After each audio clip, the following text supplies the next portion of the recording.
Alors, on va parler de stratégie SEO en 2016. Est-ce que tout le monde sait ce que c'est que le SEO ou le référencement? Oui? Qui est référenceur dans la salle? C'est bien, c'est bien, c'est bien. Et les autres, vous êtes quoi? Webmaster? Vous faites quoi? Hein? Toi, tu t'es perdu? Bah, libère ta place. Ok. Donc le référencement, c'est obtenir de la visibilité sur les moteurs de recherche en vue d'avoir du trafic à partir des moteurs de recherche et de convertir ce trafic une fois qu'on arrive à amener les gens sur notre site. Donc nous, on va s'intéresser spécialement à Google, parce que c'est le moteur qui représente 90% des recherches en France sont faites sur Google principalement. Voilà. Donc je vais me présenter quand même. Donc je m'appelle Paul Sanchez, je fais du référencement depuis une dizaine d'années. J'ai 2 sociétés, dont une qui est en stand-by parce qu'on s'est mis en association avec un collègue, un ami, pour monter une autre boîte qui s'appelle SEO Hackers, une agence SEO, dans laquelle on propose de la prestation à la fois de conseils, de consulting et d'audit, de link building et d'e-réputation. Donc j'ai débarqué dans le SEO en 2005 avec ce qu'on appelle les concours de référencement.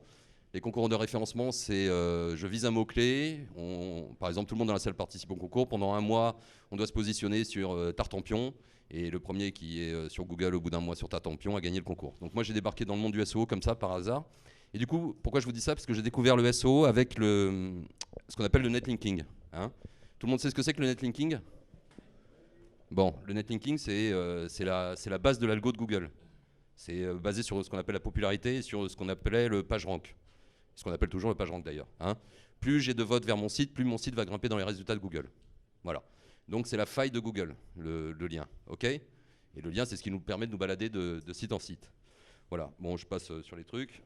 Donc on va parler de stratégie, mais pour parler de stratégie, il faut déjà éviter certains blocages de base. D'accord? Par exemple, si j'ai des sites qui sont mal conçus, déjà, je me tire une balle dans le pied. Je ne peux pas avoir un site en full, comment on appelle ça déjà, en full flash et être indexé ou référencé sur Google. Je ne peux pas avoir un site en AngularJS, d'accord, techno à la mode, ou les single page applications que toutes les agences de com kiffent, mais au final, c'est de la merde pour nous les SEO en termes de référencement. D'accord? Pourquoi? Parce que ça génère des pages qui n'ont pas de contenu. Or, le contenu, Google a besoin de lire ce contenu pour savoir de quoi traite la page et pour positionner cette page sur Google. Donc, ce qu'on est obligé de faire quand on utilise des technos comme AngularJS, c'est de générer des pages statiques, d'accord, qu'on met en cache et qu'on fournit à Google quand il visite notre site. Okay, on est obligé de doubler le site quelque part. Donc voilà, c'est des technologies pourtant qui ont été développées par Google et qui ne sont pas au point du tout au niveau du SEO. Donc si on peut esquiver ça, on esquive. Sinon, on est obligé de générer une version statique avec des outils comme PhantomJS ou SEO for Ajax ou un truc comme ça. Ok? Pourquoi j'ai mis cet exemple à Active Duplicate? Parce que c'est un site que j'ai fait développer justement par mon développeur qui adore les nouvelles technologies, qui adore AngularJS et qui m'a cassé les couilles pour faire ce site-là en AngularJS. Et du coup, j'ai lutté pour le faire indexer. J'ai dû doubler effectivement les pages pour présenter une version à Google. Voilà. Donc, pareil, il y a des blocages de base qu'on oublie, type le vendredi en fin de journée, vous avez votre développeur qui remet une version en prod et qui met tout en no-index, no-follow. Et vous arrivez le lundi, vous êtes en panique parce que vous voyez des pages qui se font indexer, qui se font désindexer, et le trafic qui commence à chuter. Et là, c'est la merde. Vous avez envie de l'insulter, tout ça. Donc voilà. Toujours surveiller ce qui se passe sur votre site et bien vérifier que vos pages sont toujours crawlées et indexées par Google. Bon, il y a des outils pour monitorer, on n'en parlera pas maintenant.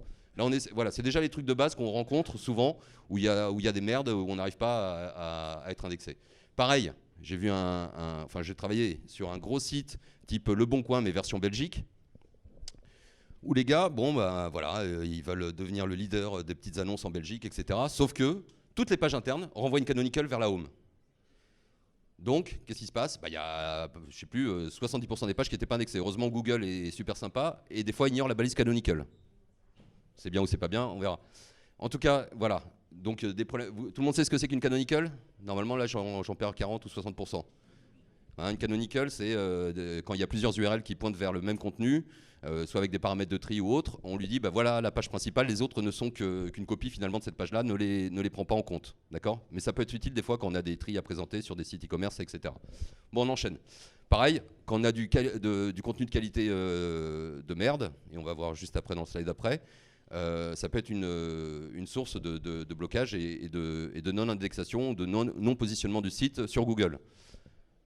Et évidemment, monitorer qu'on ne se fait pas hacker, c'est vachement à la mode en ce moment. Quand on a des sites sous WordPress, hein, que tout le monde adore parce que c'est facile à mettre en œuvre comme type de techno. Par contre, c'est aussi, vu que c'est super utilisé dans le monde entier, évidemment, les gens cherchent, les hackers cherchent à hacker ces sites-là. OK? Regardez. Voilà. Ça, c'est un gars. Il s'est pris un message dans Google Webmaster Tools, enfin Google Search Console maintenant, en disant bah voilà, moi j'ai été bloqué par Google, je comprends pas, enfin j'ai été pénalisé pour cause de spam. Alors c'est un site de coloriage et le mec en fait il prend des images de tous les autres sites de coloriage et il les met sur son site. Et il n'y a aucune plus-value. Et le mec s'étonne de se faire voilà. Donc typiquement, si vous avez le droit d'agréger des résultats, des ressources externes, etc. Il n'y a pas de souci, mais apportez une plus-value. Quel quartier, par exemple, je ne sais pas si vous connaissez ce site-là, est un agrégateur de data, il va chercher dans de l'open data, il agrège les données sur les habitants, sur le parti politique de la ville, etc. Et il fait un site web comme ça qui a une plus-value pour l'internaute. Dans ce cas-là, Google ne le pénalisera pas. Et puis là, je vous ai remis la liste des pénalités que Google peut infliger à un site web. Alors, il y a ce qu'on appelle un avant et un après 2012. En 2012, il y a eu ce qu'on appelle un filtre pingouin, qui vise à lutter contre les gens qui abusent des liens, on va dire des liens factices, c'est-à-dire des liens manipulés. Hein. Nous, on sait que la faille de Google, c'est le lien, donc qu'est-ce qu'on fait? Ben, on va chercher du lien, d'accord? Et si on n'en trouve pas, ben, on va se construire ses propres liens. On verra après comment. Mais en tout cas, et surtout depuis 2012, quand vous vouliez ranker sur Assurance Auto, par exemple, vous alliez mettre une encre de lien. Tout le monde sait ce que c'est qu'une encre de lien? C'est le titre du lien. Hein. Vous allez mettre une encre de lien optimisée sur le mot-clé Assurance Auto, Assurance Auto, Assurance Auto. À chaque fois que vous allez faire un lien, vous allez faire ça. Avant 2012, quand vous faisiez ça, vous grimpiez dans les résultats de Google. Après 2012, le 25 avril de 2012, je crois, il y a eu cette mise à jour, ce premier filtre pingouin, qui a fait que tous les gens qui avaient suroptimisé les encres se sont pris une pénalité et ont dégagé des résultats de Google. D'accord? Donc aujourd'hui, on diversifie ce qu'on appelle les encres de lien quand on fait un lien. Ce que j'aime à dire, c'est que quand on fait un lien, il faut regarder, il faut s'inspirer des sites qui ne font pas de référencement. Type un site d'école, une ONG, un parti politique, etc.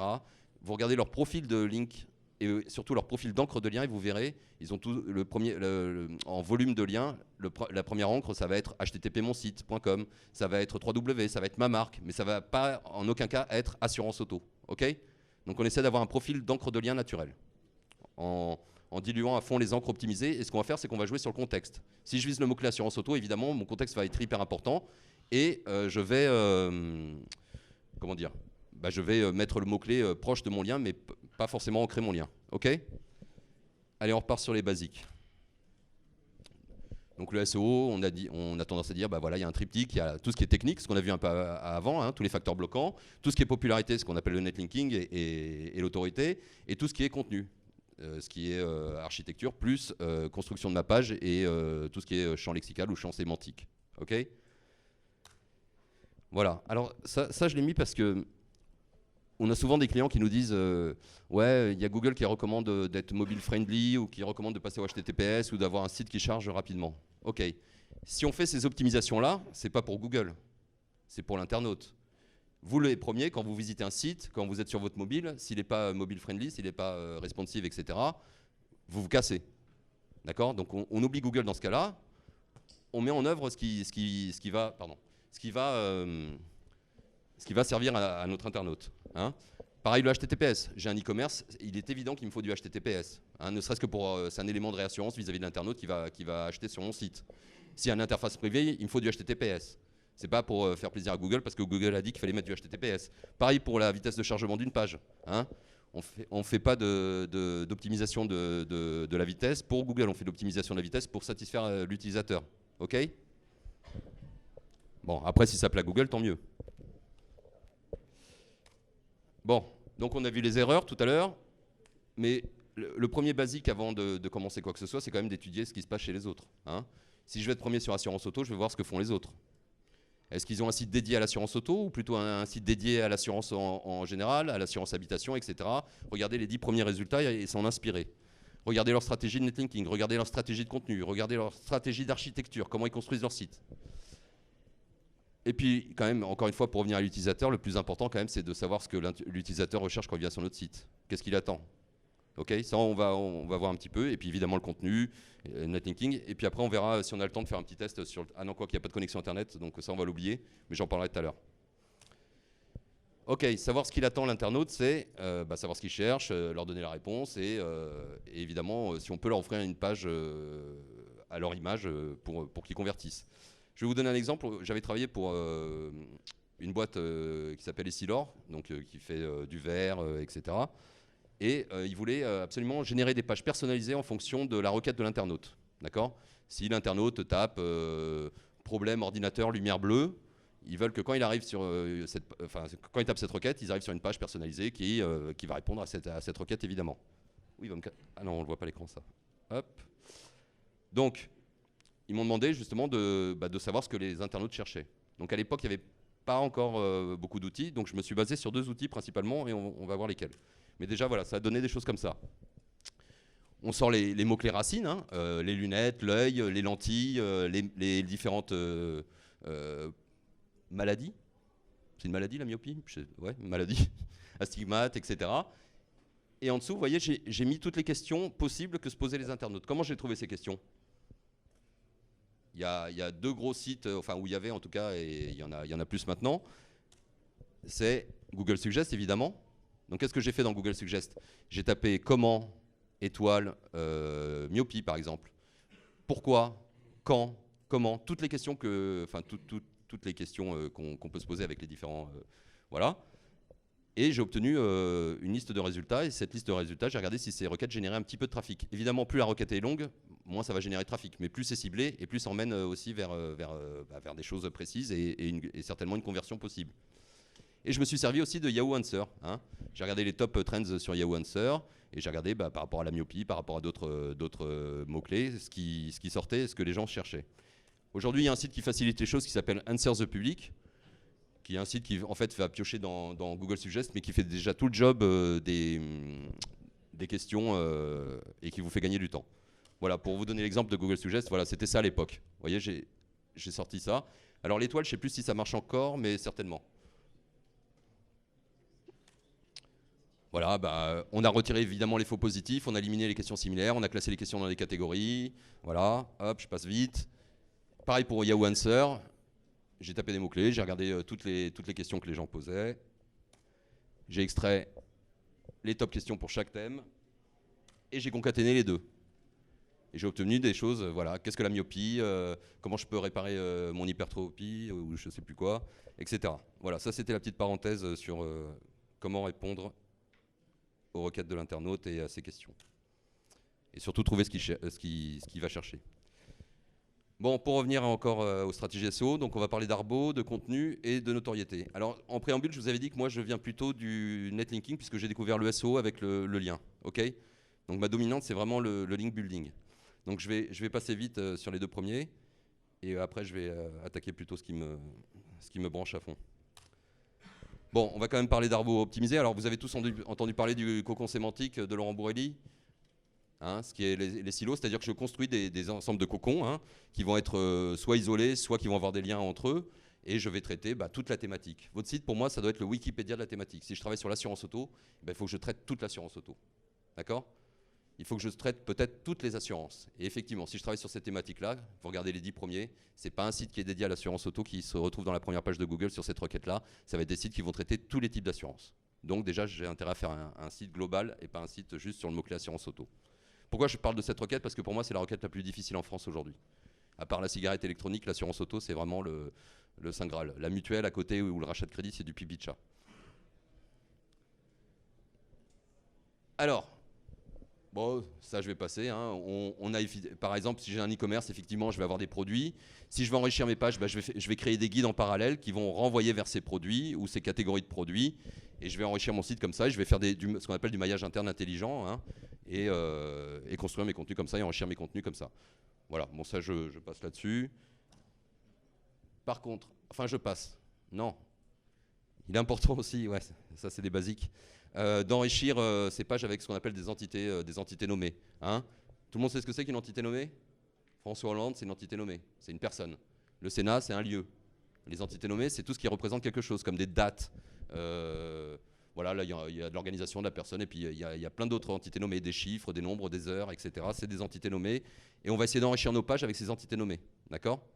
Il y a plein d'outils qui vous permettent d'extraire toutes les entités nommées. Et ce qu'on va faire, on va extraire les entités nommées de nos concurrents. Par exemple, des 10 premiers sur la requête assurance auto, je vais voir si dans ces 10 premiers, il y a des entités nommées. Je vais les extraire et les incorporer dans mes textes chez moi pour optimiser mes pages avec ces entités, pour leur donner un poids plus important pour Google. Il y a un autre truc qui est facile à implémenter et qui est à la mode et qu'il faut implémenter, parce que ça donne de l'information au moteur, c'est ce qu'on appelle les microdata. D'accord? Les microdata, c'est quoi? C'est du code enrichi dans lequel on donne de l'information au moteur. Si j'ai un site e-commerce, par exemple, vous savez tous vous connaissez tous la microdata, les reviews, les ratings. Vous savez, les petites étoiles jaunes qui apparaissent dans Google, c'est ce qu'on appelle de la microdata. Si je suis une salle de concert et que j'ai des événements, j'ai de la microdata pour dire voilà, telle date, et vous voyez dans les résultats de Google, vous allez avoir 3 lignes sous le snippet avec vos prochaines dates de concerts, etc.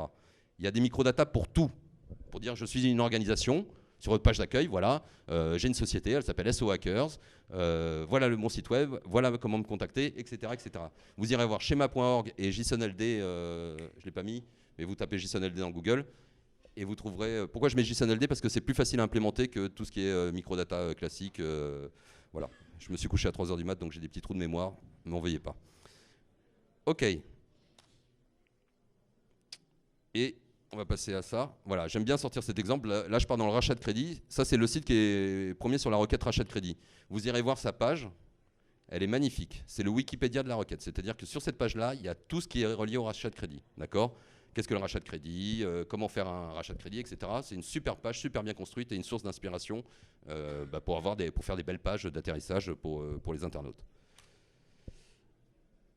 Ah oui, bon, là j'ai mis c'est l'outil de copain qui aide à la rédaction justement à extraire, qui va vous aider à construire vos titres, vos sous-titres, les mots-clés qu'il faudra mettre dans votre contenu, etc. Ça s'appelle UTextGo. Allez, on va passer au netlinking. Parce qu'avoir un beau contenu, avoir un beau maillage, avoir une belle architecture, on va dire que presque tout le monde est capable de le faire. Donc ce qui va distinguer vous de vos concurrents, enfin, ou de vos confrères, ça va être justement la popularité, le netlinking. Okay?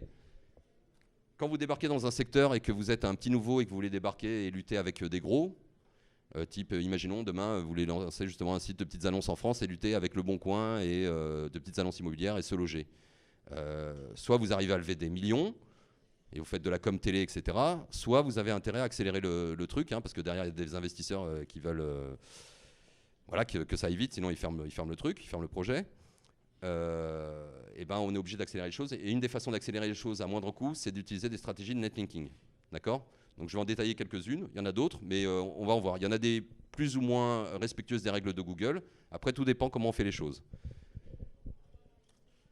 Le truc auquel on ne pense pas, c'est qu'on a tous des amis, on a tous des collègues qui sont dans nos thématiques. Quand on fait partie d'une boîte, il y a plein d'autres entités. Si je m'appelle voilà, Carrefour, j'ai pris Carrefour, ils ont plein de sites. Si déjà ils se servent de tout leur réseau de sites pour faire des liens vers les pages qu'ils veulent faire monter, c'est un basique facile à mettre en œuvre, même si des fois il faut 6 mois pour changer une virgule dans les grands groupes. Voilà, mais c'est quelque chose qui a un impact fort. Pour vous raconter la petite histoire, on a travaillé pour un client. C'est filmé les confs, hein? Ok. On a travaillé pour un e-commerce français connu, où le boss de cet e-commerce voulait être premier sur une requête à Noël sur un jouet très connu qui s'appelait le Furby, un petit jouet, ceux qui sont parents peut-être connaissent. Et ils étaient 4e derrière le fournisseur. Et donc, nous, on leur a proposé une stratégie hyper agressive. On va monter 800 sites, on va faire des liens à partir de ces 800 sites vers ta page Furby, et on va la faire monter. Et au bout d'un moment, on leur dit, mais on commence à discuter, et puis ils nous parlent de leur site. Et ils ont des sites hyper costauds, type Top Achat, type LDLC, enfin je vous dis des conneries, mais c'est dans ce genre-là. Et on leur dit, mais peut-être qu'en mettant juste un lien sur la homepage de chacun de vos sites, de vos 7-8 sites dont vous nous parlez là, peut-être que vous allez gagner des positions. Donc ils l'ont fait. Le vendredi, on leur a dit. Le lundi ou le mardi, ils l'ont fait. Et le mercredi ou le jeudi, ils étaient passés devant le fournisseur. Ils étaient même montés premiers pour Noël sur cette requête-là. Vous voyez ? Nous, on a perdu la prestation, on n'a pas vendu, mais c'est pas grave. Eux, ils ont réussi. Donc voilà, déjà se servir de l'existence. Si moi, demain, je vais être premier sur la requête consultant SEO, peut-être que si tout le monde ici me fait un lien, en 2 secondes, je suis premier sur la requête SEO sans rien faire. Enfin, c'est même sûr. Si chacun de vous me fait un lien vers mon site avec le mot-clé consultant SEO, je monte direct et j'explose tout le monde en 2 secondes, en moins d'une semaine. OK ? Bon, une autre façon d'obtenir du lien, en dehors des amis et des sites du groupe, c'est d'analyser les concurrents. Alors, pour analyser les concurrents, il y a plusieurs stratégies. Il y a des outils surtout.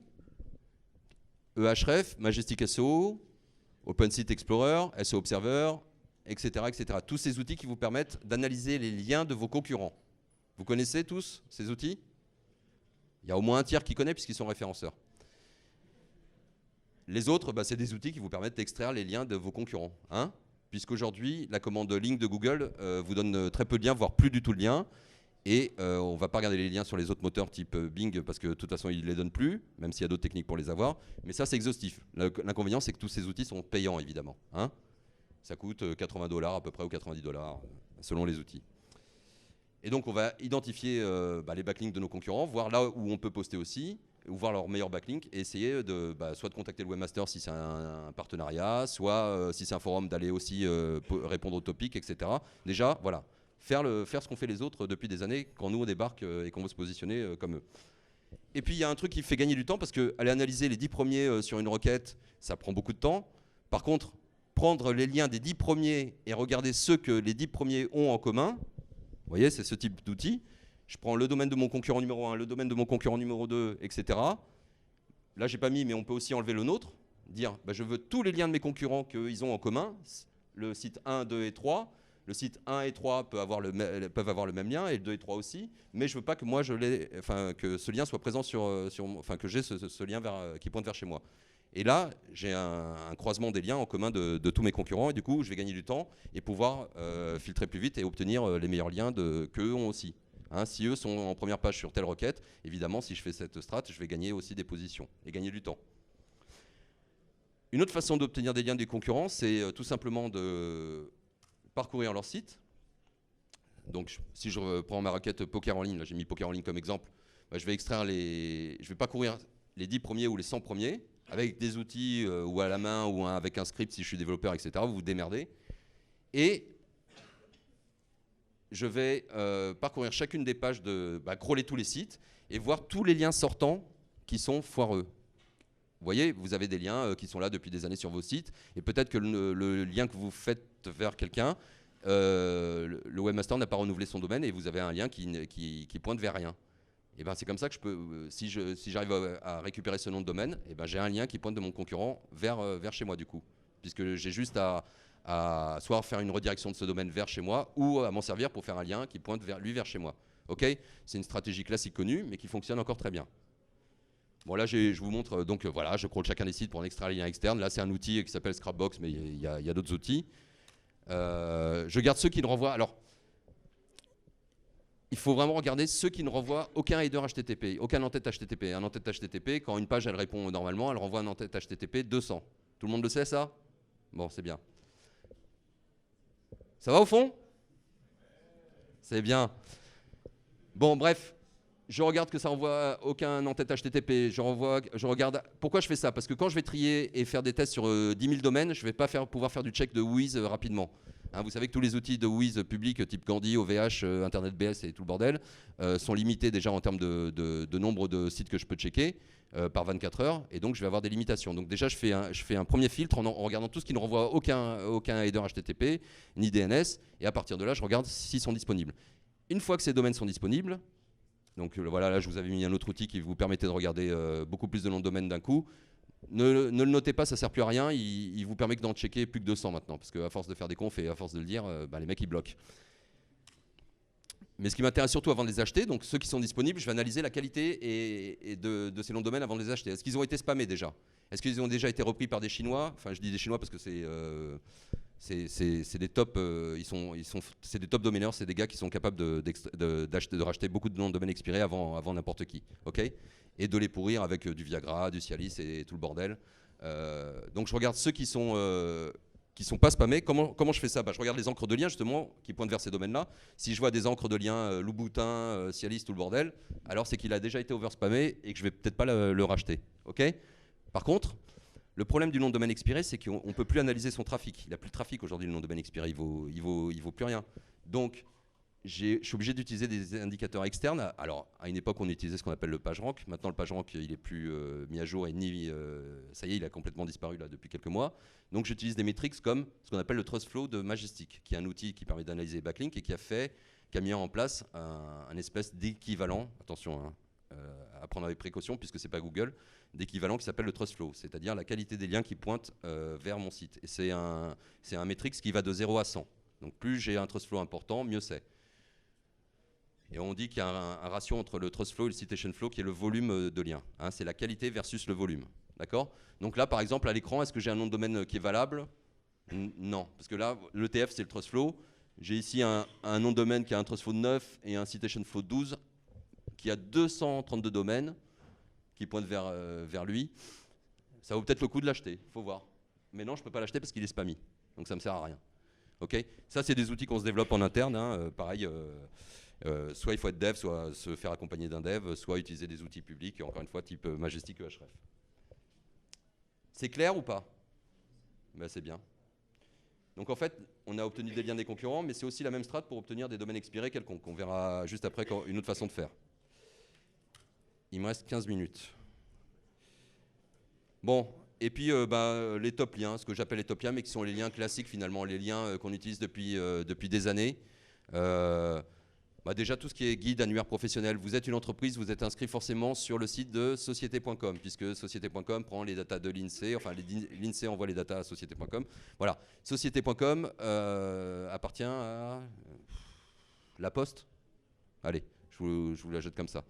En fait, quand vous êtes sur société.com, sur une fiche d'une société, vous cliquez sur compléter ma fiche, vous êtes rebalancé sur annuaire.laposte.net. Et là, vous pouvez éditer cette fiche-là. N'importe qui peut éditer n'importe quelle fiche. Vous éditez votre fiche et là, vous pouvez mettre un lien. D'accord? C'est un lien qui ne peut pas être pénalisé par Google, c'est un lien d'une fiche d'entreprise. Et on va d'abord essayer de trouver des liens comme ça. Il y a plein d'annuaires, guides d'entreprise. Pour trouver ces requêtes-là, c'est très simple. Hein. Vous vous servez de Google, vous tapez, je sais pas moi, annuaire d'entreprise, guide d'entreprise, vous remplacez entreprise par société, etc. Et vous élargissez comme ça. Pareil, il y a des nouveaux annuaires qui sortent, qui sont ce qu'on appelle les annuaires des startups. Bon, tout le monde peut être une startup, hein, même si je fais du fromage, je peux être le startup de la fromage. Le fromage de la startup, ouais, je sais plus. Bref, vous allez vous inscrire sur n'importe lequel de ces annuaires aussi. Vous allez vous inscrire sur des sites d'avis. Sur tous ces sites-là, vous allez trouver des endroits où vous allez pouvoir poster du lien. Ce qu'il faut, c'est tester. Il y en a où vous allez galérer, où c'est pas possible, et d'autres où ça va être du bonheur. Pareil, vous avez tous des CV, vous pouvez tous mettre vos CV en ligne sur des sites comme Do You Buzz, où vous pouvez avoir un lien, sur des sites comme Remix CV, Remix Job, vous pouvez aller, et là sur votre CV, vous mettez je travaille dans telle société, vous mettez un backlink vers votre société, etc. etc. Pareil, vous voyez des topics qui sont liés à votre thématique, vous allez répondre à ces topics sur les forums, hein, des topics chauds, et vous allez pouvoir obtenir des liens comme ça qui vont être des liens cliqués et qui peuvent ramener à la fois du trafic et à la fois de la popularité pour faire grimper votre site. Puis il y a les traditionnels commentaires de blog, hein. Ça marche toujours. Tout ça, ça marche toujours. Hein, sauf qu'il faut moins faire le bois. Excusez-moi, je poustillonne au premier rang. Tout ça, ça marche toujours très bien. Ce qu'il faut, c'est vraiment ne plus optimiser l'encre. Okay ? Si je vais sur un forum, il est hors de question de mettre une encre assurance auto. On jette l'URL quand on va sur un forum. Voilà. Après, il y a des forums où c'est assez modéré, où ils n'aiment pas trop qu'on poste des liens. Donc qu'est-ce qu'on fait? Il y a plein de techniques, encore une fois. On peut mettre un lien sur un point. On peut mettre un lien sur un smiley. On peut mettre un lien sur une URL. D'accord? J'ai un pote, il avait posté un truc sur Agoravox. C'était basé sur Spip à l'époque. C'est Drupal maintenant. Et il avait repris l'URL de l'article en cours, et sur chacune des lettres, en fait, il avait fait un lien sur le HTTP, et il renvoyait comme ça vers tous ces sites de réseau, juste pour les faire indexer plus rapidement, vous voyez. Et là, c'est pas modérable, parce que les gens, ils voient pas, enfin, ils se disent pas que cette URL, en fait, c'est une URL qui est coupée en 150 URL, qui renvoie vers 150 sites différents, quoi. En reprenant en plus l'URL de la page. Vous voyez, mais après, il faut sortir du cadre basique et aller vers des astuces plus... Bon, c'est du bidouillage, c'est un peu agressif, mais dans certaines thématiques, c'est nécessaire, ou pour faire indexer beaucoup de sites, ça peut aider à faire ça rapidement. Bon, mais des techniques comme ça, il y en a plein. Si je vous dis, par exemple, que les Drupal, vous connaissez tous Drupal, CMS, nanan, bon... Drupal, quand vous faites un lien, si vous rajoutez rel ou rel égale cacaboudin ou mi ou dofollow, le lien se transforme directement en lien dofollow. Parce que par défaut, il y en a plein qui sont en nofollow. Vous voyez? Des trucs comme ça à la con, il y en a plein. Des fois, votre lien, il va être en nofollow, et il suffit juste de mettre un simple quote. Au lieu du double quote dans href HTTP, vous mettez un simple quote au lieu d'un double quote. Bah, le mec qui a fait l'expression régulière qui contrôle ce lien, bah, voilà, ça va devenir un lien dofollow parce qu'il n'a pas contrôlé ça. Enfin, il y a plein de merdouilles comme ça, il faut tester. Voilà, notre métier c'est de tester. Bref, là on est dans les tricks, on va passer ça. Social et media linking, bah voilà, il y a plein de plateformes, des web TV, plein de sites sur lesquels on peut poster des liens. Ça, je vous laisse. Il y a des profils sur Le Figaro, sur plein de sites comme ça où vous pouvez aller créer des liens. Ça marche toujours. Faites-le. Et puis les classiques top annuaires. Merde. Donc les classiques top annuaires, c'est création de fiches sur des annuaires. Alors j'ai mis deux services, iRéféreur et soumettre.fr, soumettre ça à des potes. Vous faites quelques annuaires de qualité, hein, vous les évaluez avec le TrustFlow, avec surtout est-ce qu'ils sont crawlés par Google régulièrement, vous regardez la date du cache de Google, etc. Je vais pas aller dans le détail, je vous donne juste le début. Voilà. Mais la meilleure technique, la top technique depuis des années, et celle qui est la plus combattue par Google, c'est ce qu'on appelle l'achat de liens.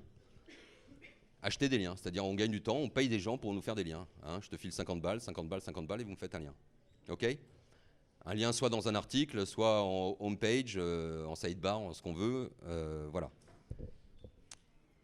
Pourquoi tant de haine de Google vis-à-vis de l'achat de liens? Parce que quel est le business model de Google? C'est Merci, AdWords. C'est ce que tu as dit? Voilà, c'est AdWords. Tiens, hop. Parce que quand vous achetez du lien, peut-être que si vous êtes trop bien positionné, peut-être que vous allez moins annoncer. Peut-être que vous allez moins dépenser d'argent en AdWords. Et donc, c'est le premier formulaire qui a été mis en place par Google, c'est le formulaire de dénonciation d'achat de liens. D'accord? Mais il n'a pas été mis... Quand Google fait quelque chose, ça veut dire qu'on leur fait mal si on utilise cette technique, vous voyez? Donc, plus ils luttent contre... Donc, ça veut dire que... Voilà. Donc on va acheter du lien. Et l'achat de lien fait toute la différence. Quand vous êtes 7e ou 8e sur une top rocket et que vous voulez passer dans le top 3 ou voire même premier, vous pouvez le concrétiser rapidement grâce à l'achat de lien. Évidemment, vous pouvez vous faire pénaliser. Donc vous allez être attentif à là où vous allez acheter des liens. Vous n'allez pas acheter du lien là où tout le monde achète du lien. Vous allez être plus malin. Ou pas. Voilà, ça représente la vitesse de... Comment grimper. Bon. L'idéal, c'est d'acheter en direct. C'est-à-dire, je contacte le webmaster qui est dans mathématiques ou thématiques connexes, je vais le voir, je lui dis, écoute, tu peux me faire un article sur ton site, je te fournis l'article, avec le lien, etc. Combien tu veux, où est-ce qu'on peut se faire un échange, etc. Ça, c'est l'idéal, ça reste discretos, on n'est pas avec tout le monde sur des plateformes. J'ai mis une plateforme en haut à droite, c'est Rocket Links, où là, c'est une plateforme d'achat-vente de liens, à la fois en tant qu'éditeur et à la fois en tant que vendeur. Vous pouvez vous inscrire les deux, en tant qu'annonceur ou éditeur. Et là, tu as des prix, tu peux négocier le prix. Je veux un lien sur tel journal, c'est tant. Voilà. Un lien, ça va de 10-20 euros à 1500-2000 euros selon la qualité. Sur des gros journaux français, le lien peut aller à 1500 euros l'article, sans problème. Mais vous avez votre lien, d'accord? Pas besoin de faire un communiqué de presse, pas besoin de se prendre la tête. Vous payez, vous avez. Je vous en ai mis d'autres plus agressifs. SAP.ru, c'est du russe, mais ça fonctionne très bien quand je vais être sur des thématiques très difficiles ou grimper très vite. Et TechLinksAd, c'était juste historiquement, c'est les premiers à avoir vendu du lien publiquement et les premiers à s'être fait éclater par Google. Donc, n'hésitez pas. Hein, nous, on achète pas mal de liens, ça fonctionne très bien et ça fait grimper les sites. Alors. Une autre façon d'avoir du backlink, c'est d'être autonome et d'être plus rapide que nos concurrents et surtout de pouvoir cacher ce qu'on fait à nos concurrents, c'est de se construire ce qu'on appelle les réseaux. Aux États-Unis, ils appellent ça les PBN, Private Blog Networks. Okay, le problème des PBN, tels qu'ils le conçoivent aux États-Unis, c'est qu'ils s'en servent pour plein de clients.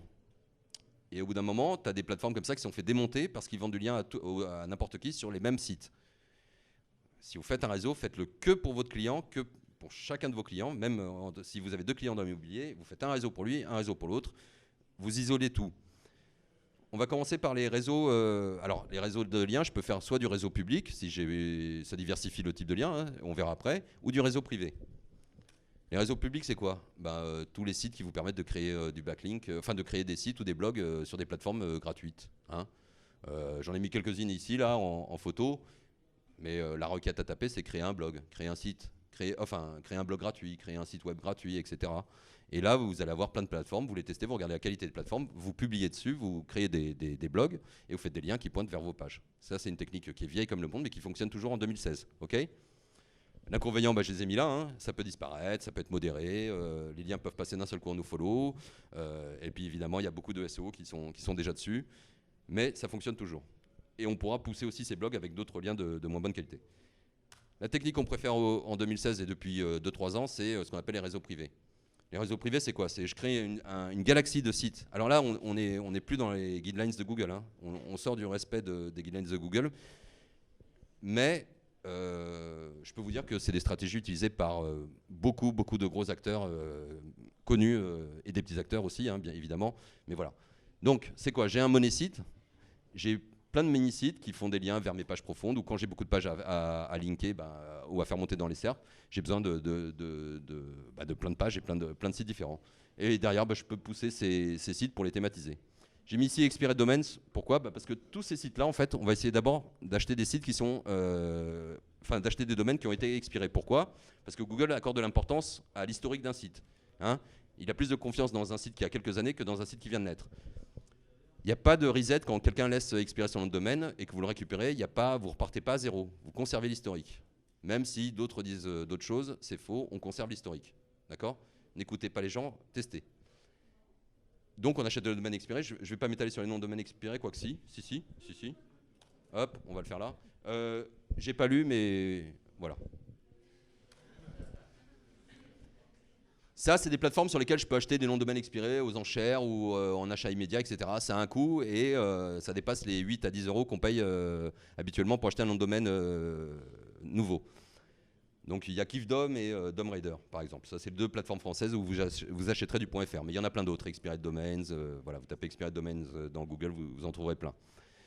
Le problème, c'est que ça coûte plus cher que...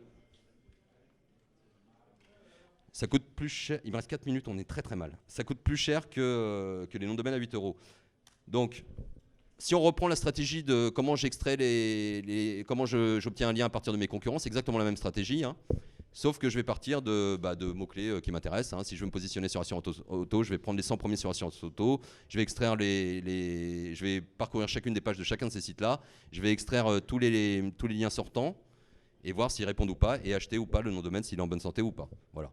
Mais il y a une autre requête, la requête la plus concurrentielle, mais qui vous sort les plus gros sites français, c'est la requête HTTP. Si vous tapez HTTP dans Google, vous allez voir que des gros sites qui vont sortir. Et si vous crawlez tous ces sites et que vous regardez leurs liens sortants foireux, vous pouvez peut-être racheter des bons noms de domaine. Ok? Je passe vite. Une autre façon d'avoir du lien, c'est de faire ce qu'on appelle du link baiting. Et là, on repart dans Scam Google. C'est-à-dire je fais une étude, je propose une étude sur telle thématique. Là, il y a une étude qui a été faite par Abondance et WOptimo, une agence SEO, sur la requête mutuelle. Donc ils ont fait un boulot là-dessus, ils ont partagé cette étude qui a été reprise à droite et à gauche et qui a forcément reçu des liens. D'accord ? Ça demande un investissement plus important, un retour sur investissement aléatoire. Mais voilà, c'est une technique. J'ai un pote, lui, il travaille à travers des jeux concours. Il organise des jeux concours et il essaie d'avoir comme ça des liens à partir des réseaux sociaux et forcément à partir de blogs, etc. Ou en obligeant les gens à écrire quelque chose sur leur blog avec un lien qui pointe vers le jeu concours pour avoir du backlink, etc. Pareil, les fameuses infographies, ça marche très bien, hein, un classique. Par contre, voilà, on essaie de ne pas optimiser le lien parce que Google fait la chasse aux liens optimisés aussi sur les infographies. Ça demande un travail, ça se partage, voilà. Évidemment, je suis obligé d'être présent pour avoir du lien aussi sur tout ce qu'on appelle tous les réseaux sociaux et sur les médias aussi, sur les journaux, etc. Donc il y a deux façons d'obtenir de la notoriété sur ces sites-là. C'est soit je pars en mode RP, c'est-à-dire je fais mon communiqué de presse que j'envoie, blablabla, un max de journalistes pour qu'ils diffusent l'info. Le problème, c'est que je ne suis pas sûr d'avoir un lien. D'accord. L'avantage, c'est qu'il n'y a aucune manipulation, mais bon, voilà, ça demande du travail, etc. Mais sinon, je peux payer directement. Hein. J'appelle Les Échos, ou n'importe quel journal, ou Le Monde, ou Le Figaro, ou La Tribune, ou n'importe quel site, et je leur dis, voilà, je voudrais avoir un article chez vous, combien ça coûte? D'accord. Et tous ces journaux ont faim, comme tout le monde, hein, et donc vous vendront un article avec un lien pour telle ou telle somme. OK. Ou même un lien sur la page d'accueil du site pour, je sais pas moi, 600 € par mois. Cas d'un journal connu. Voilà, je pense que je vais arrêter là sur les backlinks. Et merci.